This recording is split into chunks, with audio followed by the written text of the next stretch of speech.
ઈસુના પવિત્ર નામમાં પ્રેમી સલામ. આજના વિડીયોમાં આપણે જોઈશું કે પ્રભુનું રાજ્ય કેવી રીતે વૃદ્ધિ પામે છે.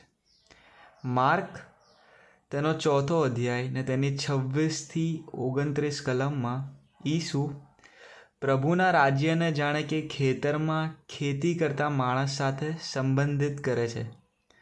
હવે તમે આ વિડીયોને એક ક્ષણ માટે રોકો, થોડો સમય ફાળવો અને માર્ક તેનો 4થો અધ્યાય તેની 26થી 29 કલમો વાંચો ને ત્યારબાદ ખેતરના વિકાસ માટે શું જરૂરી છે તેની એક સૂચિ બનાવો.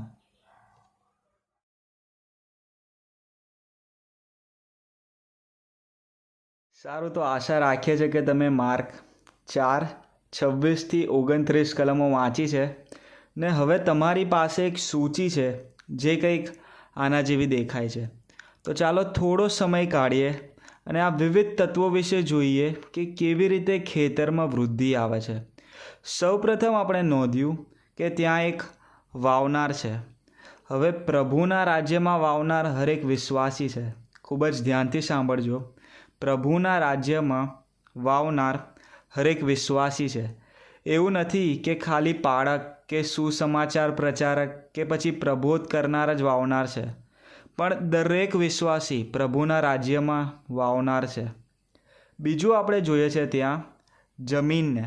હવે આ જમીન શું છે? તે તો હરેક લોકોના હૃદયને દર્શાવે છે જે પ્રભુ ઈસુને ઓળખતા નથી, જે ખોવાયેલા છે, જે એમના પાપોમાં મરેલા છે. ત્રીજું આપણે જોઈએ છે ત્યાં બીજને. હવે બીજ સુવાર્તા છે, બીજ પ્રભુ ઈસુનો સુસમાચાર છે, બીજ એ પ્રભુનું વચન છે. ચોથું આપણે જોઈએ છે મોસમને. મોસમ જે છે તે પ્રભુના સમયને દર્શાવે છે. વાવનાર આપણે છે, જમીન અવિશ્વાસીઓનું હૃદય છે, બીજ પ્રભુનો સુસમાચાર છે, મોસમ એ પ્રભુના સમયને દર્શાવે છે. પ્રભુ જે પોતાના સમયમાં એમના હૃદયોને બદલે છે અને તે લોકો ઈસુને તેમના ઉદ્ધારકર્તા તરીકે સ્વીકારે છે. પાંચમું આપણે જોઈએ છે કે જે સૌથી મહત્ત્વપૂર્ણ છે તે છે પવિત્ર આત્મા. હવે આ દ્રષ્ટાંતનો મુખ્ય મુદ્દો એ જ છે કે પવિત્ર આત્મા જીવન તથા વૃદ્ધિ આપે છે. તે આ સંદેશનો કેન્દ્રીય મુદ્દો છે. ભલેને આપણે કેટલા બી બીજ વાવીએ, ભલેને આપણે ખૂબ જ સુસમાચાર આપીએ, પણ જો પવિત્ર આત્માનું કાર્ય નહીં હોય તો કશું જ નહીં થાય. વૃદ્ધિ આપવાનું કામ એ પવિત્ર આત્માનું છે. જે રીતે આપણે આ દૃષ્ટાંતમાં જોયું કે પહેલાં બીજ વાવવાવાળો બીજ વાવીને નીકળી જાય છે, પણ જમીન તો પોતાની મેળે ફળ આપે છે. પહેલાં અંકુર, પછી કણસલું, પછી કણસલામાં પૂરા દાણા. આ જે વૃદ્ધિ આપનાર છે તે તો પવિત્ર આત્મા છે, જે પોતાના સમયમાં પોતાના કાર્યોને કરે છે. છેલ્લે આપણે જોઈએ છે દાંતરડું. જ્યારે પાક પાકી જાય છે પછી વાવનાર તરત દાંતરડું લગાડીને તે પાકને એક સાથે રાખે છે. એ જ રીતે જ્યારે અવિશ્વાસીઓનું મન વચન દ્વારા, સુસમાચાર દ્વારા ને પવિત્ર આત્માના કાર્ય દ્વારા બદલાઈ જાય છે, ત્યારે તેમને પ્રભુના રાજ્ય માટે અલગ કરવામાં આવે છે અને તેઓને એક સાથે રાખવામાં આવે. દાંતરડું લગાડવું આ બાબતને દર્શાવે છે.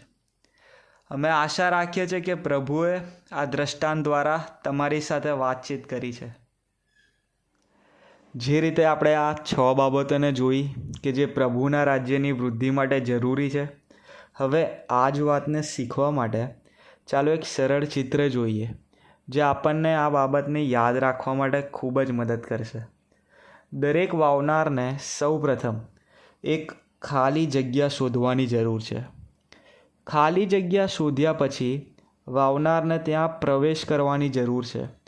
પછી વાવનાર તે ખાલી જગ્યામાં બીજ વાવશે અને ત્યાર પછી તે બીજને પાણી આપશે અને પછી તે બીજને ઉગતા જોશે.